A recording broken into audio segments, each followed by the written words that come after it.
Okay, the recording has started. Thank you.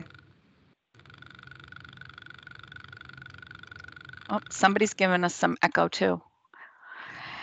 Okay, I'm going to call this meeting to order. It is the Municipal Accountability Review Board. It's the subcommittee of the Hartford City, and today it is October 21st, and the time is 10:07. I'm Kimberly Kennison. I'm the designee for Secretary of McCaw, and with me today is Christine Shaw, who's the designee for Treasurer Wooden. I do not have any opening remarks. Christine, do you? I do not, Ms. Kennison. Thank you. You bet. Thank you. So the first item on the agenda then is the approval of the minutes of July the 22nd regular meeting. Can I get a motion to approve those minutes? So moved. Second. Who said so moved? Bob? Yes. Thank you. And I know that the second was Mark. Any discussion? I hear none. Can we get a roll call vote? Julian? Mr. White, Yes. Mr. Waxenberg, Yes. Mr. Biller, Yes. Ms. Shaw, Yes. Ms. Kennison, Yes. and have any other subcommittee members joined that I did not mention? And it sounds like that's everybody. Thank you. The minutes have been approved. The next item on the agenda is to review and discuss the health insurance for the Board of Ed. And Julian, I know that you've provided some analysis, and we've attempted to project what the impact is transitioning for the Hartford school employees to the partnership. Julian, since I know that you have worked very closely with the Board of Ed, would you like to kick this off, or shall we kick it to the city? I'll just say that previously the MARB had received two separate analyses that looked at the impact of transitioning the school employees to the partnership. One was commissioned by a group of unions. One was one of the projections was analyzed by the city and the district's insurance consultant Siegel, and we got two very different results, and that were at odds with each other. So since then, and with working with Phil Penn and the Board of Ed, we've gathered some of the underlying data that would help to validate one or the others or both results. So we distributed with the meeting materials for this meeting. You got a complete sort of census and enrollment summary of how many employees are enrolled in either the PPO or the high deductible plan or have a waiver by union and by enrollment level, single, double, family. And then you also received summary data from the latest self-insured renewal rates from Anthem. And so that's sort of that'll be the foundation of doing further analysis. We've done a little bit, which I shared with Phil yesterday, and I'm sure he's done analysis on his own, and we haven't sort of teased out the results of a real deep dive yet. What's this? That's for Evan.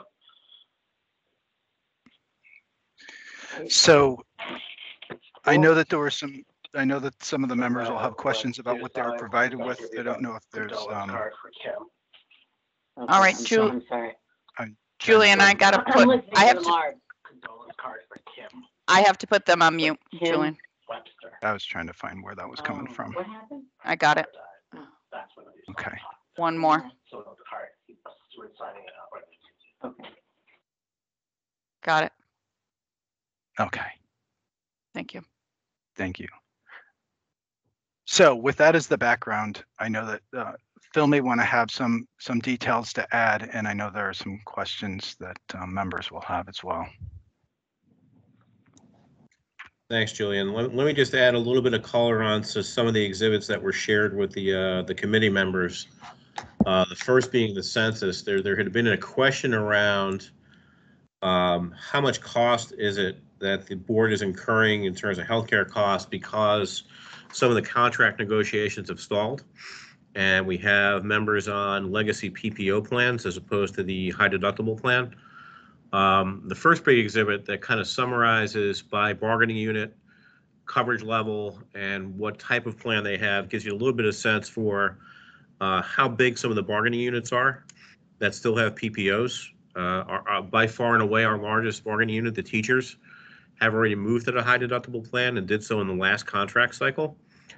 But there are a few that are in negotiation right now that still have legacy PPO, and it's indisputable at this point that would be a lower cost to the district and to the city if we had everybody moved over to the high deductible plan, the HSA.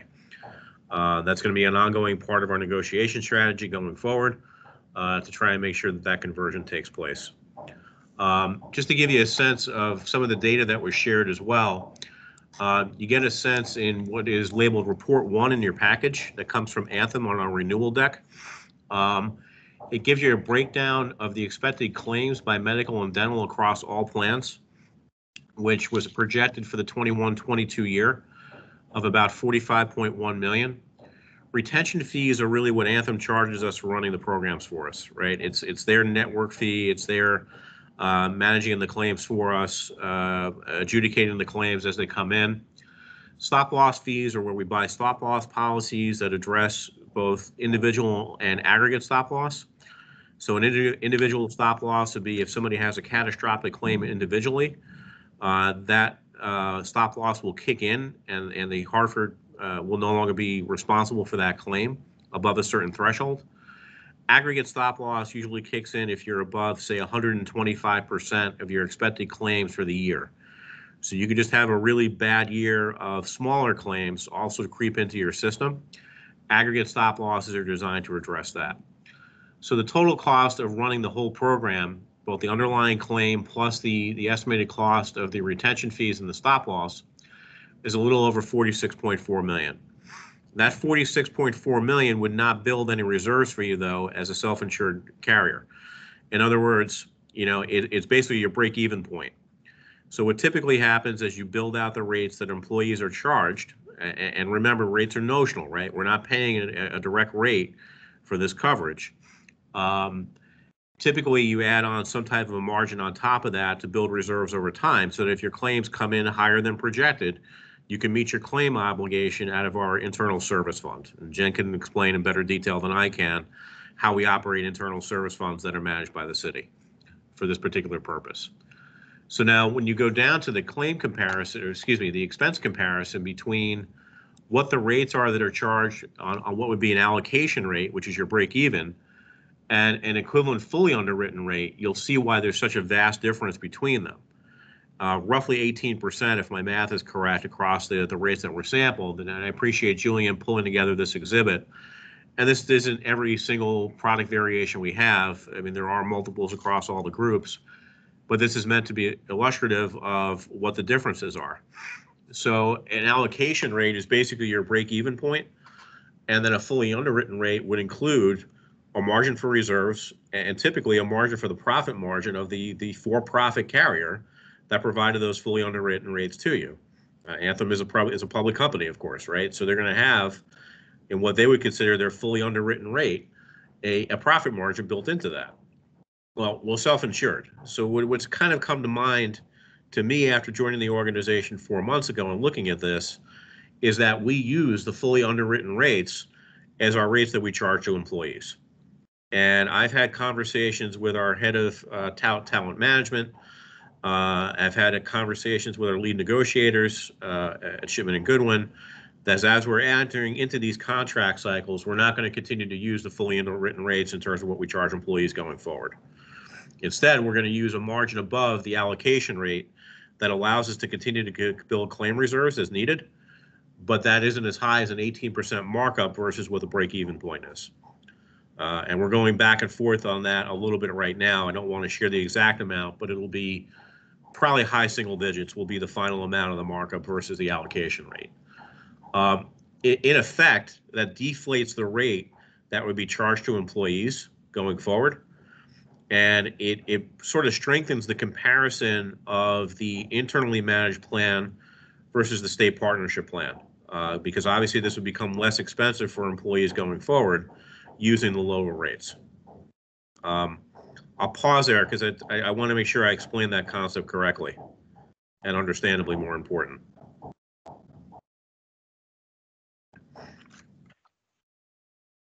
Okay. All right. So hearing none, what I will say is, can I fully explain the $10 million difference between the two analyses? No. I think there are some differing assumptions that were made. I think there's also some timing differences in terms of what period rates were used between the two analyses. Whether one group was a 2021 partnership plan rate versus 21-22 would obviously have a bearing on this. Clear there's a difference in assumption somewhere, and Julian, I think you kind of hit into what might be one of the main differences is whether or not prescription rates were layered on to the high deductible rate in a way it shouldn't have been, if I understood correctly what you sent me yesterday. That's what appeared to be happening in the union group's analysis, but obviously would need to be verified. That right. And I will codify all of this with the statement that I am a financial person, but not an actuary, right? I used to work with a lot of actuaries, but I am not one. So.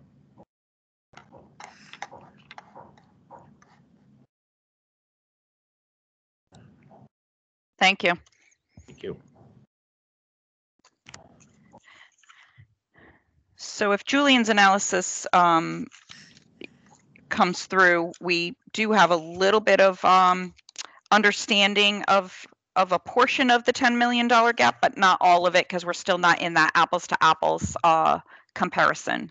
Do you agree? Correct. I would agree with that. Okay. So there still is a large gap that still needs to be understood. Correct me, Julian? Yeah. More analysis to be done. right. Correct.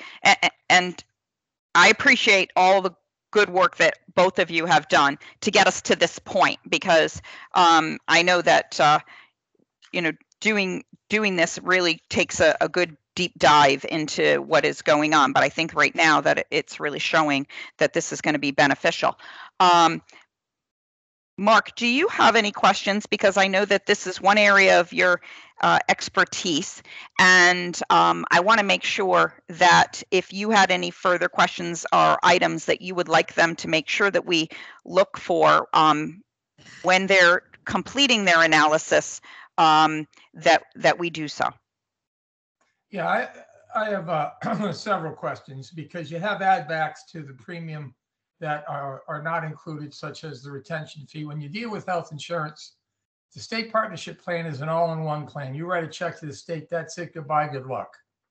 When you deal with a self-insured plan, you have all of these ancillary costs associated with it that are not necessarily incorporated into the premium, but are paid by the board in total, which, if you break into the premium, would and could cause a higher expense to the board. One of the things that I've learned over the years is this: self-insured plans by nature are ways to, it's a risk versus a reward. And it happens quite often. It doesn't only happen in Hartford. We found it in West Haven. We find it in towns across the state where a self-insured plan will, in effect, find surpluses on an annual basis because their trend lines usually are not met.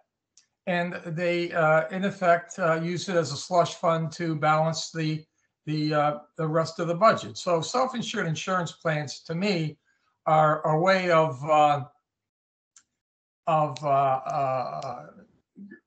especially with the board where you can't carry a general fund balance, to use as a way to have some cash available if and when necessary. What's disturbing to me is if you compare the union data to Anthem's this year's data regarding the premium and the state plan. The state plan show, and I got the state plan numbers right off the website, which are accurate. It's a 3% increase from last year to this year on premium on the state plan. It's a 12% decrease in the for the HSA from the union document to this year's HSA document. You know, I find that somewhat, you have to find out what the union used as their data point, but I find that interesting because we did run across one town where the state plan was being offered. They immediately lowered their rate by 14% to make it more competitive than the state rate. Then the following year, of course, they increased it. So I have questions about some of the rate structures by Anthem historically. What is the ASA rate? They gave you a contract and it said that the ASA rate or ASO rate was attached. What is the ASO rate that you're paying to Anthem? It wasn't in the documents. Do you have any idea? I don't need to know right now. If you don't have it, that's fine. Yeah, I've seen it in the renewal package. I'll be happy to get that to Julian to distribute. Okay, thank you. Only because, again, that's an add back. When I say an add back, you're dealing with a simple, you wouldn't pay an ASO rate to the state of Connecticut. You are paying it to Anthem. So it's an add back to the premium. If in fact you wanted to have apples to apples, total cost versus total cost.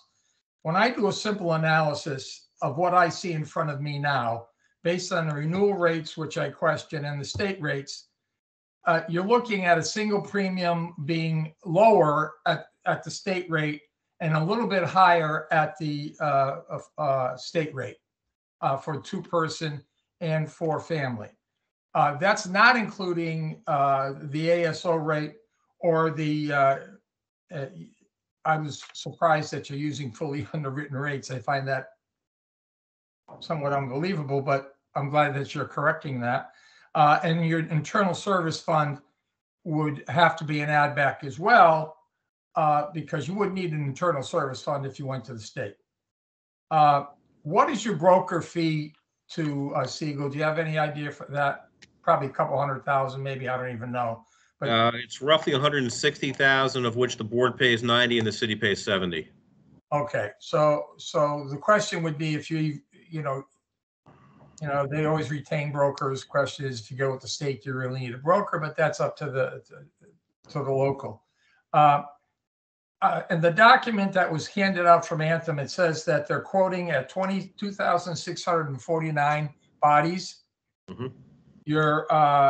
Your census has 2,350 people enrolled. So I am assuming you're budgeting for 299 vacancies, which is traditionally what a local will do. They'll budget for vacancies for health insurance. Sure.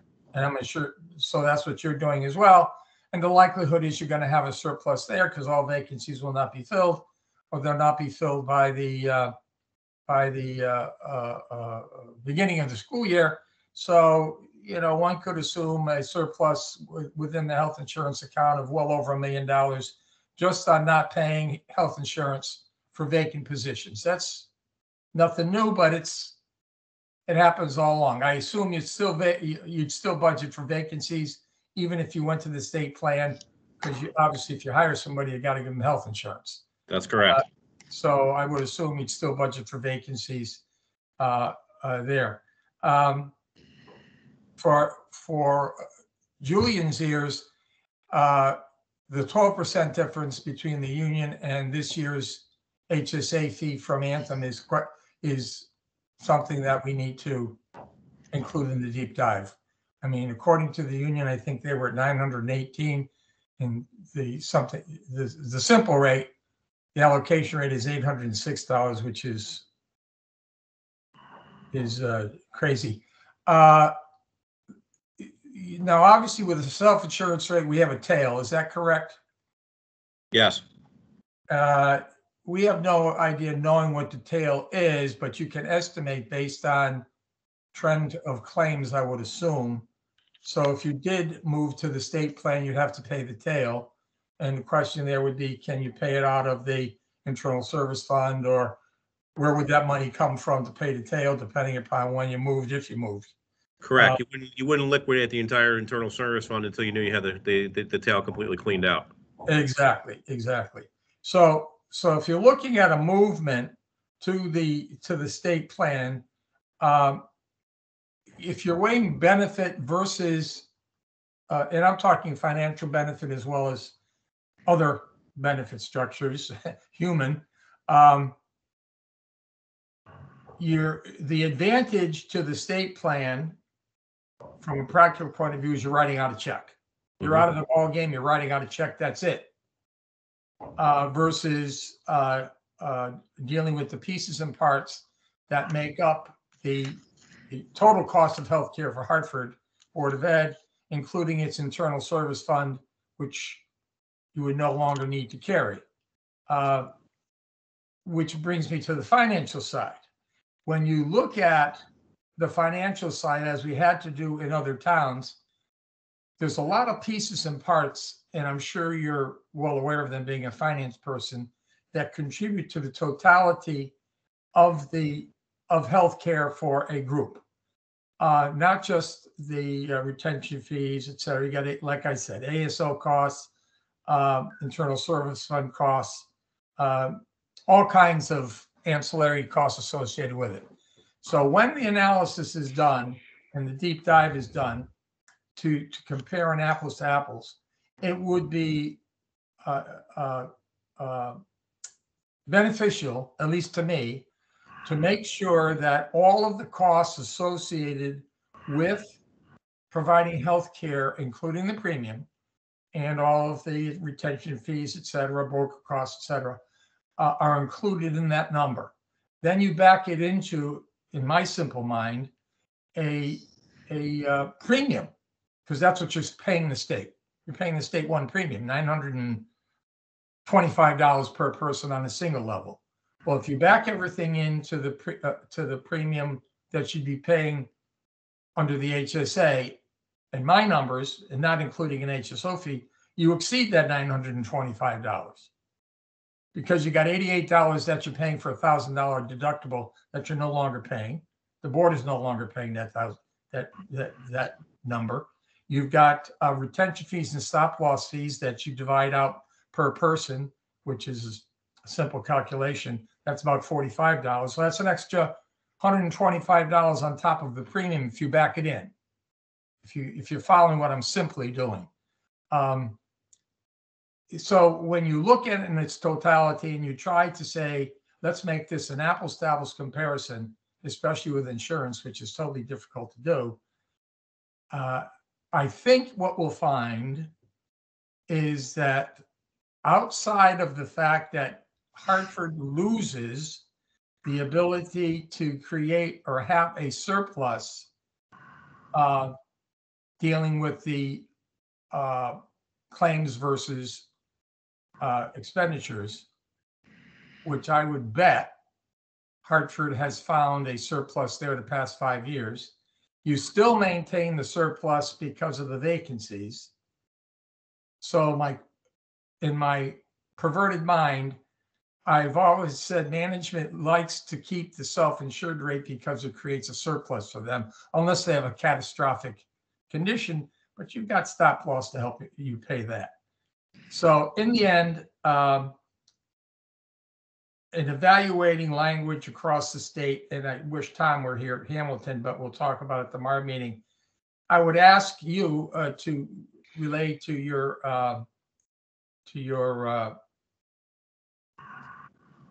partners in Hartford, look at the Norwalk language that they ended up settling on. it's an interesting clause for employees, and it still gives latitude to the board depending upon the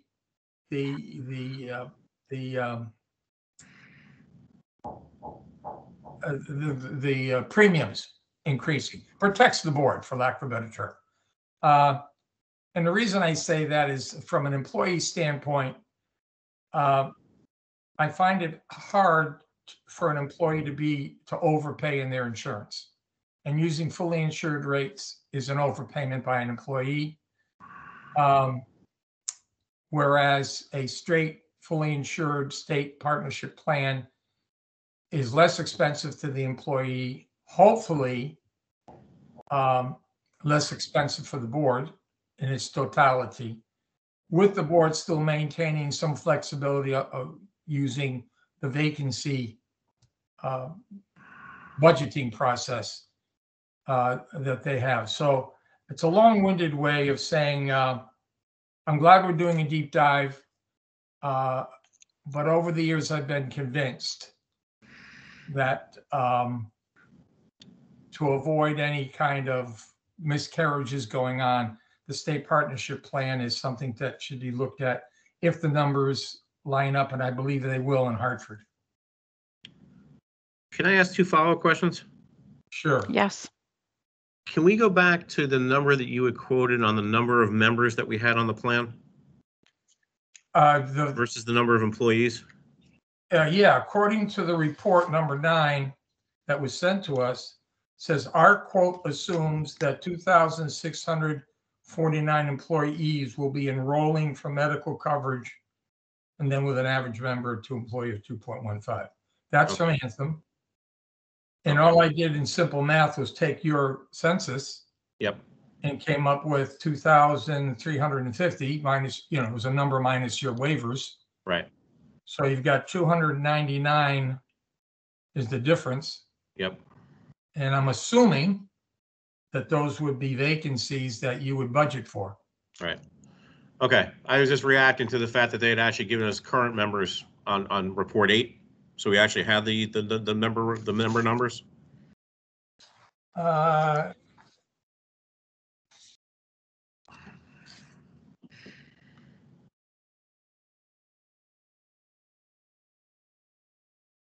5,706. Right.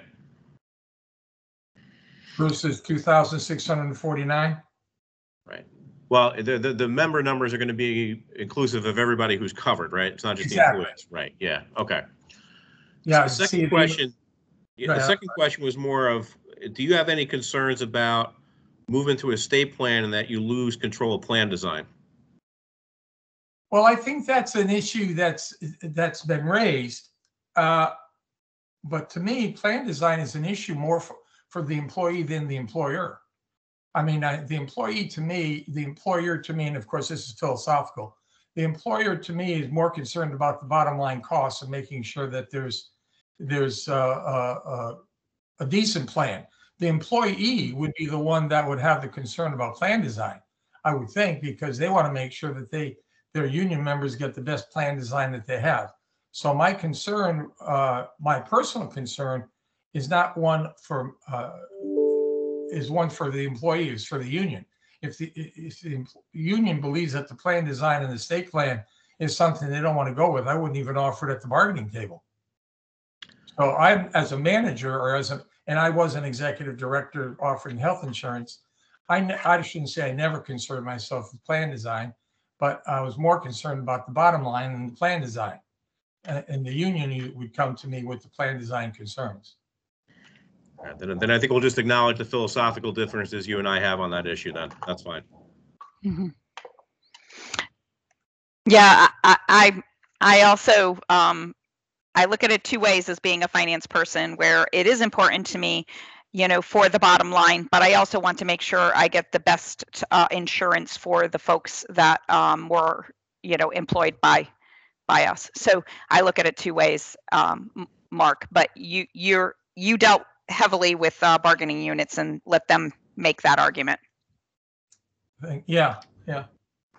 I'm reminded of past conversations where subcommittees have taken a closer look at plan design, particularly with, I think it was the janitor's contract and their transition, and making sure that there was appropriate education in place to ensure that the employees were prepared for the deductibles that they would have to pay. So I just join those who, can see the other side of it. Cost is paramount, but not the only consideration, because it's an important aspect of the compensation to employees.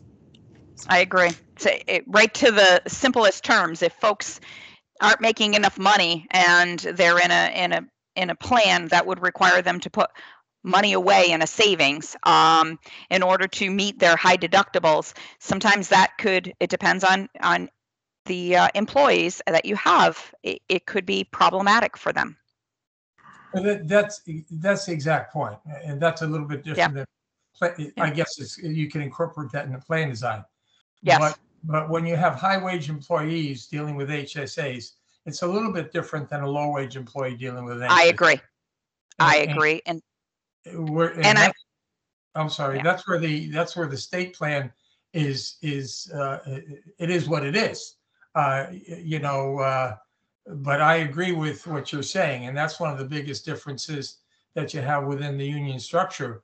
Is you have your $15 an hour employee versus your PhD employee making 110 maybe, or whatever the figure might be. So that 2,000, 4,000 number that presently exists is quite a bit more burdensome on the low wage employee. But that's an issue for negotiations, as you can, and you know where I'm coming from on that. But the issue for me is looking at the numbers. I'm not a fan of HSAs. I've always believed that, because people have a tendency, like you said, low-wage employees use it as a savings account, don't go to the doctor until they're actually, saying, versus the other structure, which they will go for a $20 copay to the doctor, get a cold taken care of before it hits pneumonia. Those are the philosophical differences. Right. But I think from a fiscal point of view, which is what Hartford probably would look at also, and we have to look at, I look at it, if you've got two plans that are relatively equal financially, I agree with what you're saying. Go with the one that the plan design that's the best interest of the employee. I totally agree with that. Great. Any other questions? No, I appreciate you walking us through that, Mark, and sharing the benefit of your experience in this area. Thank you.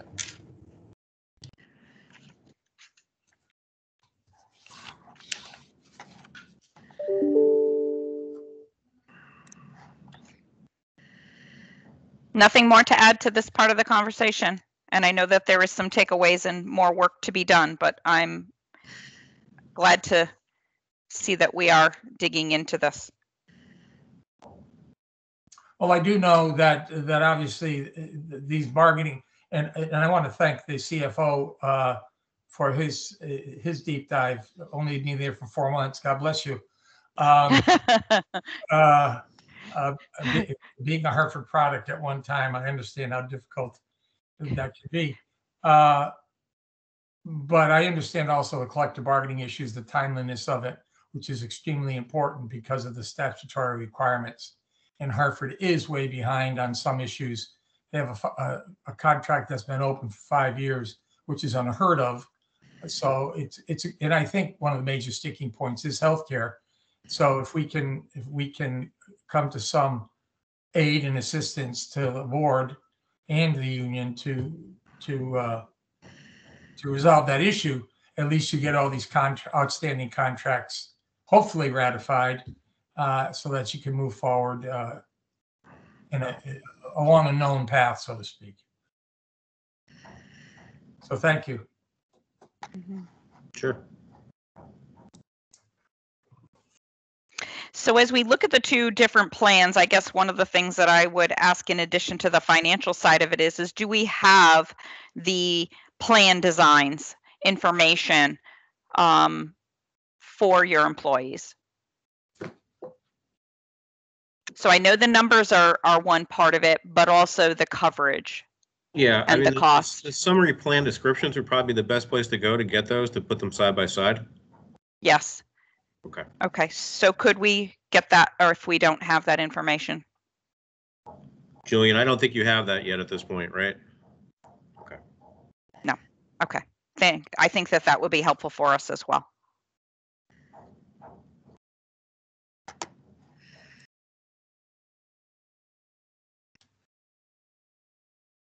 Side by side.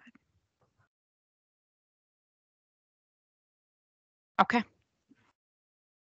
No other discussion on the health insurance. We're going to keep working on that. Then I think we can move on to the next agenda item, which is to review and discuss the mitigation measure actions that the city has worked on.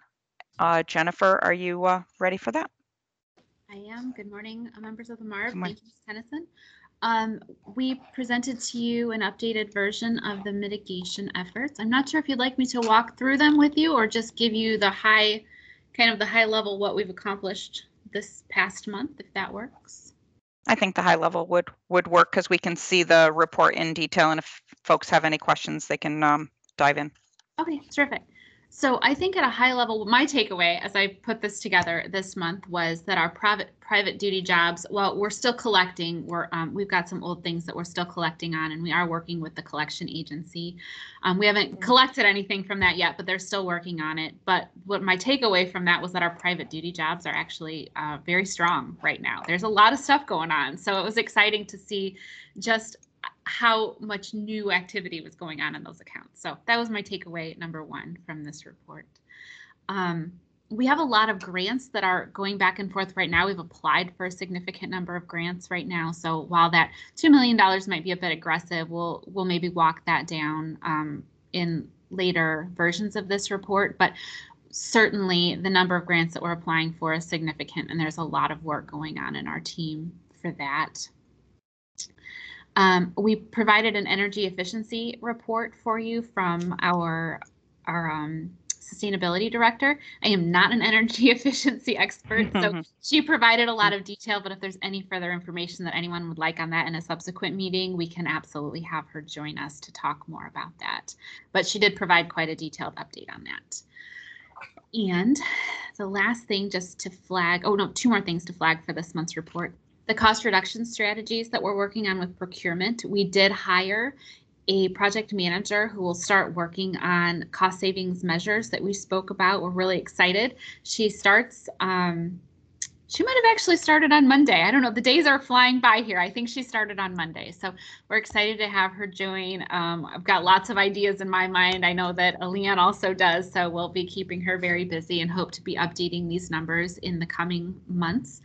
And then our fleet and facility management efforts. We had our very first fleet working group meeting with fire and police and some folks from DPW, and we all came together just to start really talking about how can we make a difference and how can we, make changes in our current process that could save us money in the future. So excited to say that that's kicked off and moving forward. So hopefully we'll have some dollars to put in there in the coming months as well. So making strides for sure on a lot of these. Nothing has fallen off yet. I think everything is still doable at some level, which is exciting. And also, to reiterate that in order to have a balanced budget this year, these aren't needed, which is good. So these will just be kind of, a bump this year, and then hopefully will help in future years. So those are my high takeaways from this month, but not sure if anybody had any other questions on it. I think it might be helpful at a future meeting to have somebody from the energy part to go through what their thoughts are as far as, if an annual savings of, 350 is obtainable or not obtainable in that area. Sure. Yeah. Since I am not an energy person either, but it's sometimes once you get the experts at the table, they prime the questions. Exactly. Yes, we can absolutely do that. Perfect. Any questions? Yeah, a question as an aside. Thank you, Jennifer, for the update. Curious to know if there are plans underway to collaborate with Eversource on installing more EV charging stations throughout the downtown area. If you don't have that information, that's fine. But selfishly, I always look for charging opportunities, and I only know of one behind City Hall. I'm right there with you, Ms. Shaw, and I will get some information on that because I was wondering the same thing recently as I bought a plug-in. So I'll find out for you and let you know. Thank you.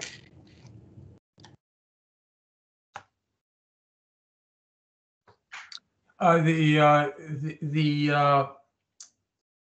private duty jobs, which was a big issue at one time, that's been somewhat resolved because of the Excel Center. Is that correct?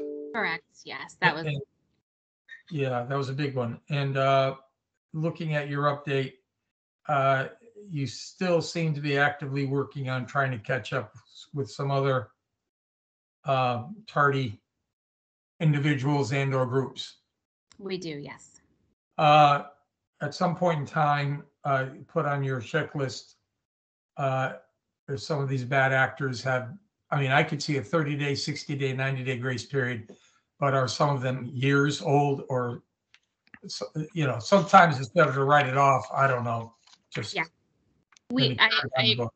I'm sorry. Yes, I agree with you, Mr. Rexenberg. We're working on figuring out, I think some of these companies have gone bankrupt. So just trying to figure out how do we write them off? What's the plan? What's the process going forward? So working on cleaning those up for sure. I think a majority of it is likely not collectible, but we do have about 115,000 out with our collection agency right now working on that. We didn't see on our first glance as, a company that had gone bankrupt or was no longer in service. So working on those actively. Good. Thank you. And when you place them with collection, are you still keeping them as active, or you're just keeping them as if they should come back to you? So I had built a practice that if active receivables are receivables that are collectible, and maybe within a year period of time, you determine what your life cycle is of your receivable. And in higher education, my life cycle was 1 year, because if somebody was no longer at the university within a year and had this outstanding balance, and then I placed them, I've done all the in-house work I could do. When I placed them out to a collection company at that time, they were written off. So they aren't active, but I'm actively going after the funds as if they weren't. So if you have high receivables that you need to get back, closer to a smaller age, that are really in the collectible arena, then I would say you're probably not there. You probably have cleanup, is what I think I heard. And then you could start slowly carve it back and take those adjustments every year. But in order to write them off, you have to have a budget to write them off. And a lot of times people don't give you a sufficient budget for proper annual write-offs that need to occur annually. And that should be something that you should take a look at. Sure, I appreciate that. Thank you. And especially when you're going to have a successful year, as we heard for this past year, I would take a chunk of that and get rid of it and start to move towards those that are at the collection agency aren't on my books anymore. Yeah, it's kind of like a subset of books, but if they wanted to do business with us, they still would be held no matter what. Understood. Great point. Okay. But they don't impact your financials. Correct. Great. So again, it still seems like a lot of work, and the number is only 3 million, and I cannot remember what the gap is in the out years of your 5-year plan, but I know it is bigger than 3. I think it's bigger than, it might be up to 10 million, but I don't want to quote a false number. That number is not in front of me at this very moment. Is that as you move forward, and I know that there's a lot going on, that the 3 million will not close the gap, and this is a stretch for you with a lot of work that's going on. However, maybe some of these good measures that you put into place would reap you some better rewards than 3 million, especially like in an energy area. Yeah, that's our hope. Yes, we're absolutely still looking for larger numbers going forward. Absolutely. Perfect. I have nothing more on the measures for mitigation measures. Does anybody else have any questions? No? Okay. I have nothing in other business today. How about the members? Julian? No, I don't have anything else. Then that makes it an easy meeting for us for today. Can I get a motion to adjourn? So moved. Thank you, Mark. Second. Thank you, Bob. All in favor? Aye. Any opposed? Since I hear no opposed, this meeting is adjourned. Thank you. Have a great day. Thank care you. now. Thank you. Have a good day.